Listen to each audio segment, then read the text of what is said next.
নমস্কার বন্ধুরা, স্বাস্থ্য সচেতন আরেকটি অধ্যায়ে আপনাদের সবাইকে স্বাগতম। আশা করি আপনারা সবাই ভালো আছেন, সুস্থ আছেন। আপনাদের সুস্থতা কামনা করি এবং আপনারা যাতে সুস্থ থাকেন সদা সর্বদা, সেই জন্য আরও একটি ভিডিও নিয়ে আপনাদের সামনে আমি উপস্থিত হয়েছি।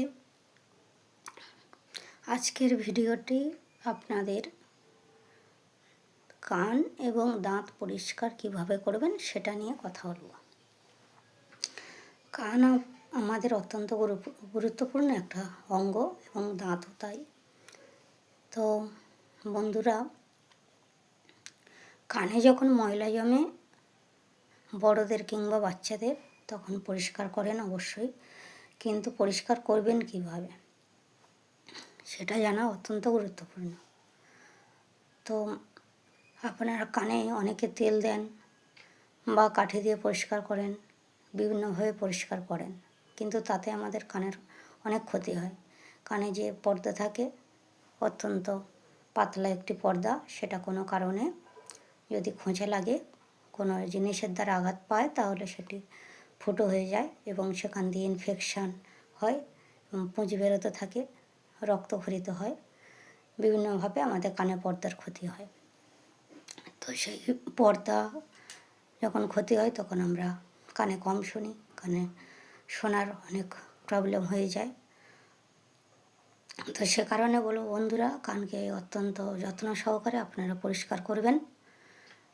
কানে হালকা যে তুলো হয়, সেই তুলোটা একটা বড় কাঠের মাধ্যমে জড়াবেন, জড়িয়ে আস্তে করে হালকা হালকা করে কানে পাক দেবেন। দিলে যে ময়লাটা থাকবে অবশ্যই বেরিয়ে আসবে। কানের ভিতরে কখনো তেলের ড্রপ দেবেন না। কানের সামনের দিকে আঙুলে করে দিতে পারেন, কিন্তু কানের ভিতরে তেলের ড্রপ দেবেন না, বাচ্চাদেরও না, বড়োদেরও না। তাতে কানে ইনফেকশানের ভয় অনেকটা বেশি বেড়ে যায়। আপনারা কানটাকে একটা ছোট্ট তুলো করে পরিষ্কার এরকমভাবে পরিষ্কার করবেন। কানে একদম আঘাত করবেন না, তাহলে কান পরবর্তীকালে শোনার অসুবিধা হয়ে যাবে, আপনার শুনতে পাবেন না, তাতে আপনাদের কানের অসুবিধা হয়ে যাবে। তো আরেকটি বলবো বন্ধুরা, দাঁতের কথা।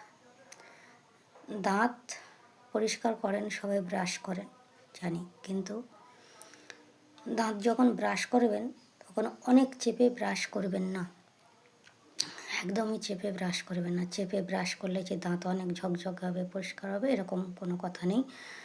আপনারা ব্রাশে কোনো পেস্ট ভরলেন, আস্ত করে হালকা করে সমস্ত দাঁতগুলি, আমাদের মুখের সমস্ত দাঁতগুলি আলতো করে বুলিয়ে নিলেন।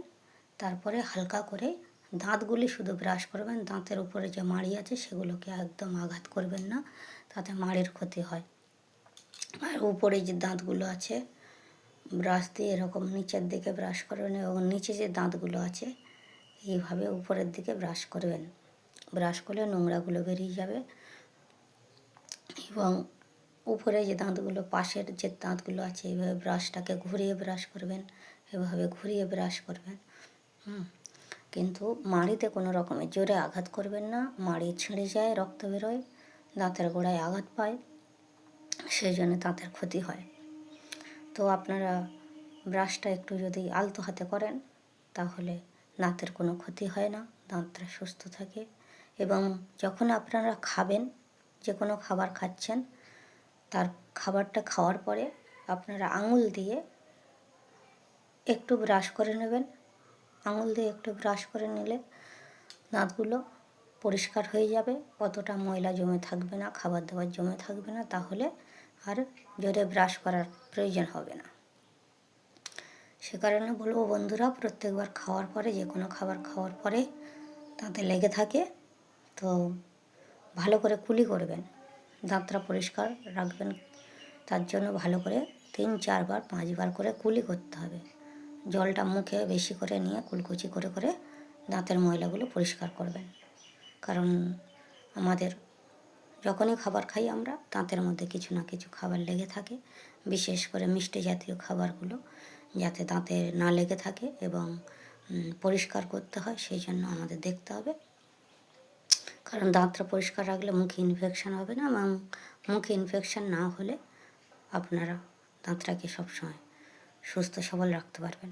দাঁত সুস্থ থাকলে আমরা সারা জীবন খাদ্যবস্তু ভালোভাবে চিবিয়ে খেতে পারবো, তাতে আমাদের শরীর সুস্থ থাকবে। দাঁত যখন তাড়াতাড়ি পড়ে যায় তখন আমরা খাদ্যবস্তু ভালো করে চিবিয়ে খেতে পারি না, অসুবিধা হয়, এবং একটু বয়স হলে তখন আমরা সবসময় অসুবিধা মনে করি খাবার খাওয়ার পক্ষে। তো বন্ধুরা, আজকের এই পর্যন্ত। আপনারা সবাই সুস্থ থাকুন।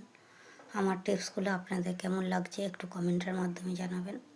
একটা লাইক আমার জন্য অত্যন্ত গুরুত্বপূর্ণ। লাইক করবেন প্লিজ, সাবস্ক্রাইব করবেন। আপনার ধন্যবাদ।